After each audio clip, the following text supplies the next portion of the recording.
Et donc là en fait, bon bah c'est assez mauvais comme résultat, on va pas se mentir. On va pas se mentir, j'ai eu très peu d'œufs fécondés parmi mes œufs de poule que j'ai mis en incubation.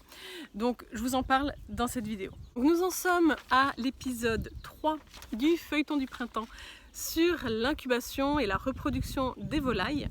Alors je vous avais parlé d'abord donc de la mise en place du matériel, ensuite de la mise en route réellement avec le placement des œufs dans l'incubateur en choisissant bien les œufs, ça je vous en avais parlé. Et puis ce troisième épisode, je vais vous parler donc du premier mirage que j'ai fait une semaine après la mise en route. Donc là, il faut considérer que nous sommes une semaine après la dernière vidéo. En réalité, il y a un décalage dans le temps entre le moment où j'ai fait les choses et au moment où je vous en parle en vidéo. Mais je compte sur vous pour rééquilibrer tout ça. Donc une semaine après la mise en route, à J7, J8 à peu près, premier mirage des œufs. Alors le mirage, le principe du mirage, si vous voulez, je pense que vous avez peut-être déjà vu des vidéos là-dessus, c'est qu'on regarde à l'intérieur de l'œuf par transparence. Donc on se met dans une pièce sombre et puis on met un faisceau lumineux bien ciblé sous l'œuf au niveau de la chambre à air, et puis ça permet de voir par transparence ce qu'il y a dedans. C'est assez magique d'ailleurs comme moment, et donc ce mirage il nous permet de voir quoi? Il nous permet de voir si un début de vie a commencé à se développer. Donc on voit si on a ce qu'on appelle des œufs clairs, c'est-à-dire des œufs dans lesquels il n'y a rien, et puis des œufs fécondés, c'est-à-dire des œufs dans lesquels l'embryon commence à se développer. Donc c'est tout l'intérêt de ce premier mirage à J7, J8, c'est de déterminer le pourcentage et le nombre d'œufs dans lesquels se développe réellement un embryon. Je ne suis pas la mieux équipée pour vous montrer exactement ce que ça donne, parce que comme on filme et qu'on est dans le noir, et puis que voilà, moi je filme juste avec un smartphone, enfin voilà, donc c'est pas du super matériel pour obtenir de bons résultats, mais ce que ça donne, vous trouverez d'autres vidéos là-dessus. Moi, ce que je voudrais vous apporter, c'est surtout l'interprétation, et c'est ça qui est intéressant. Donc, quand on filme des œufs clairs, eh bien, ils portent bien leur nom, c'est-à-dire que c'est très lumineux, et on voit complètement à travers, et on voit surtout qu'il n'y a pas de développement. Donc on peut distinguer une masse qui est le jaune qui bouge dans l'œuf. Si on bouge l'œuf, le jaune peut bouger, on peut distinguer cette masse, mais globalement l'œuf est très lumineux de l'intérieur quand on le mire, c'est pour ça qu'on appelle ça un œuf clair. Et alors cet œuf clair, il faut bien comprendre que selon le moment où vous le constatez, il ne veut pas forcément dire la même chose. Là je vous parle d'un mirage à J7, J8. Donc à J7, J8, normalement, quand il y a un embryon, quand ça se développe, on le voit déjà sans ambiguïté. Donc si on ne le voit pas, si on ne voit rien, si on a toujours un œuf clair, c'est qu'il n'y a pas d'embryon et qu'il n'y en aura pas, que c'était un œuf non fécondé. Ça ne marche pas à tous les coups, hein, c'est comme pour les humains. Donc voilà, celui-là ne donnera rien. Maintenant, si d'aventure vous vous amusez à mirer un œuf avant de commencer l'incubation, donc que ce soit un œuf que vous allez mettre en incubation dans les jours qui suivent, ou que ce soit même un œuf du commerce qui a priori n'a aucune raison d'être fécondé, juste pour le plaisir de regarder et d'essayer de comprendre, eh bien vous verrez aussi la même chose, vous verrez un œuf clair. Sauf que dans ce cas-là, si l'incubation n'a pas commencé, l'interprétation est différente. L'interprétation, elle est juste que on ne peut pas savoir en fait. C'est un œuf clair parce que effectivement rien n'a commencé à se développer, mais peut-être qu'il y a quelque chose, et ça on ne peut le savoir que si on a commencé l'incubation. C'est toute la difficulté des œufs fécondés, c'est qu'en fait on ne peut être certain qu'ils sont fécondés qu'à partir du moment où l'incubation a démarré. Tant qu'elle n'a pas démarré, on ne voit rien, on ne peut pas savoir. Et une fois qu'elle a démarré, évidemment, on ne peut plus l'interrompre, cette incubation, sauf à tuer l'embryon qui est en train de se développer. Donc, vous ne pouvez pas savoir d'avance si votre œuf est fécondé ou non. Vous lancez l'incubation, et à J7, vous avez le verdict. Donc c'est ce que j'ai fait, à J7. J'ai miré mes 30 œufs, j'en avais mis 30 des œufs de poule. J'ai miré mes 30 œufs, et là, la douche, très mauvais résultat. 14 œufs seulement. 14 œufs avaient un début de développement. Dans 14 œufs, je voyais qu'il se passait quelque chose, qu'il y avait un embryon qui commençait à se développer. Et dans 16 œufs, je ne voyais rien que une magnifique clarté. Il s'agissait de clair. Et donc à J7, J8, si l'œuf est encore clair, c'est qu'il restera clair jusqu'au bout. Il n'y a pas d'embryon dedans. Donc ce qui est intéressant à partir de là, c'est d'une part d'essayer de comprendre pourquoi, d'établir les causes de ce résultat très décevant, d'une part, et d'autre part, dans un deuxième temps, une fois qu'on a établi les causes ou qu'on a fait des hypothèses en tout cas, eh bien, de voir comment on peut résoudre les problèmes de façon à augmenter le pourcentage de fécondés pour une incubation suivante.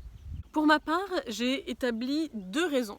J'ai fait des hypothèses sur 2 raisons qui expliquent ce score assez décevant. La première raison, c'est que j'ai beaucoup trop de poules pour mes 2 coques.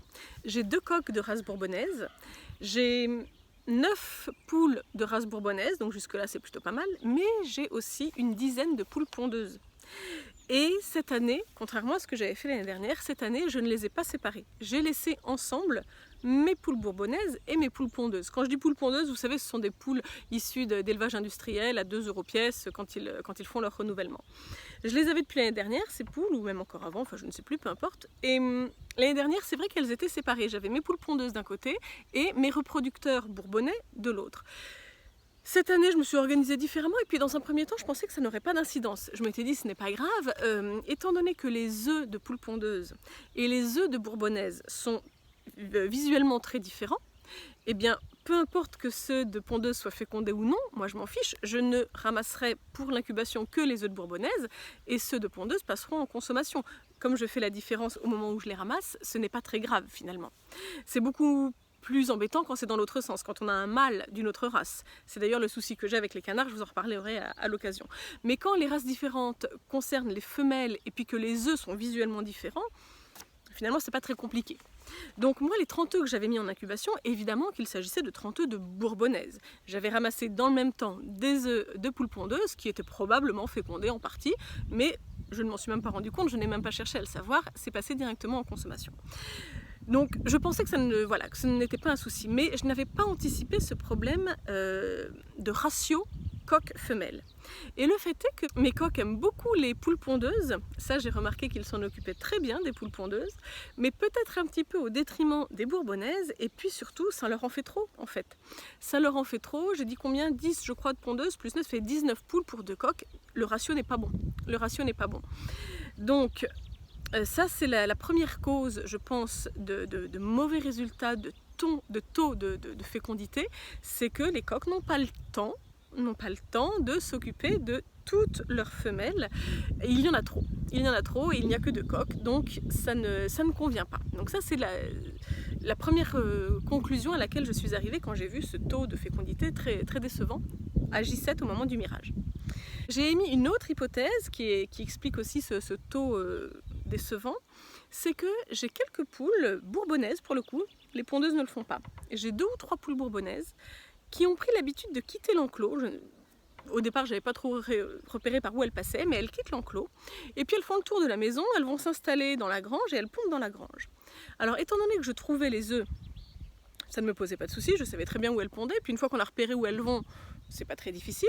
Et puis quand je retournais voir dans la journée mes volailles, eh bien elles me suivaient, je rouvrais la porte du poulailler, elles retournaient dans l'enclos, et puis le matin de rebelote, elles ressortaient pour le plaisir de pondre ailleurs. Et là encore, dans un premier temps, ça ne m'a pas gênée, puisque comme je retrouvais les œufs, comme je savais où elles pondaient, c'était pas... Voilà, je ne voyais pas le souci.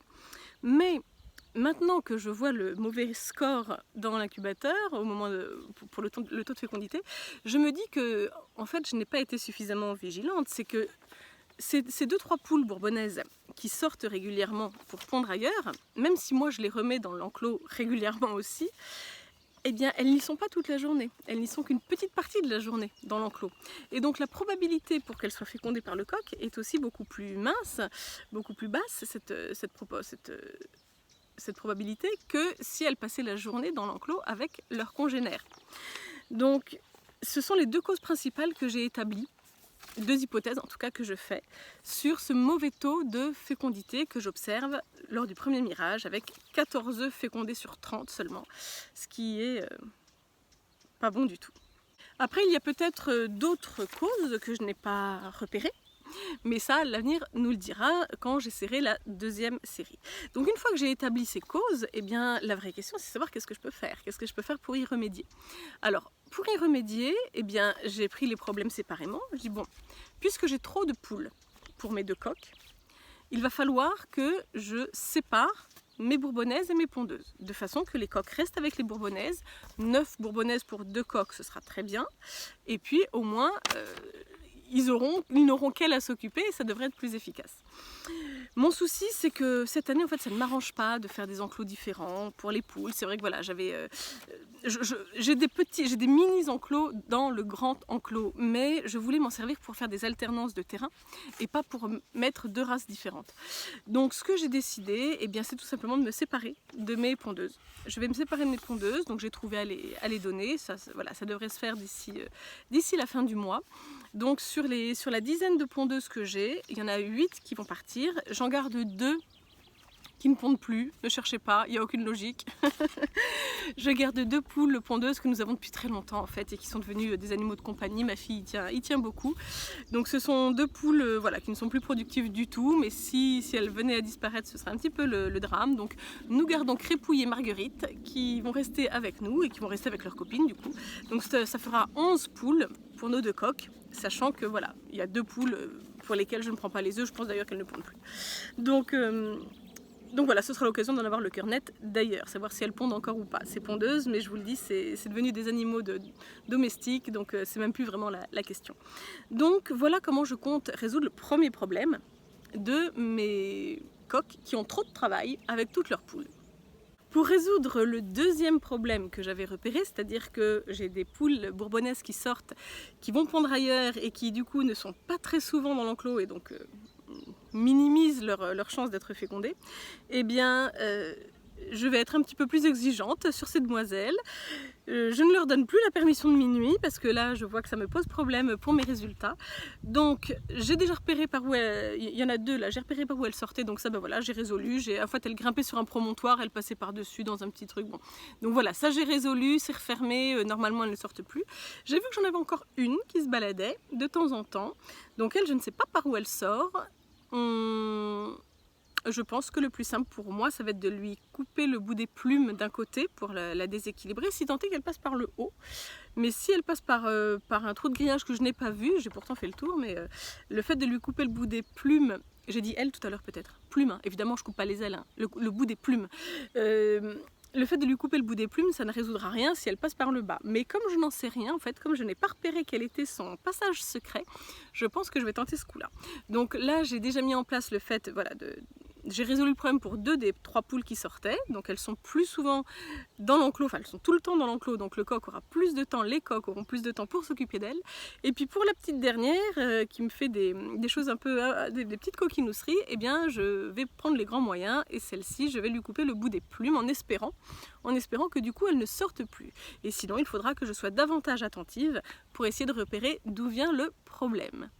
Voilà donc mes conclusions pour ce 3e épisode, c'est qu'à un moment donné, quand on voit qu'il y a quelque chose qui ne fonctionne pas, il s'agit dans un premier temps d'essayer de trouver pourquoi, et dans ce cas on émet des hypothèses, on n'a pas forcément les réponses, mais on émet des hypothèses, et puis évidemment on essaie de résoudre les problèmes dont on a émis l'hypothèse, et puis on vérifie le coup d'après. Donc je vous dirai lors de la prochaine session d'incubation des œufs de poule si j'ai résolu mon problème ou pas, si j'ai un meilleur taux de fécondité. Alors évidemment, ça me pose quand même un sacré problème, ce truc-là. C'est que contrairement à ce que j'avais prévu, là je ne peux pas me permettre de vendre des œufs prêts à être mis en incubation pour les œufs de poule. Je le fais pour les œufs de dinde, pour les œufs de canne, je vous en reparlerai. Mais pour les œufs de poule, avec un tel niveau de fécondité, je ne peux pas me le permettre en fait. Donc c'est quand même un petit peu de la perte sèche. Mais, enfin de la perte sèche, non pas complètement sèche parce que ça passe en consommation. Ce qui est pas mal non plus, mais là pour le coup ça m'en fait beaucoup en consommation puisque je ne peux pas les vendre pour l'instant. Alors je vous ferai d'ailleurs une autre vidéo sur la conservation des œufs parce que là du coup je vous prie de croire que j'en profite pour faire des expériences. Donc je fais plusieurs expériences de conservation.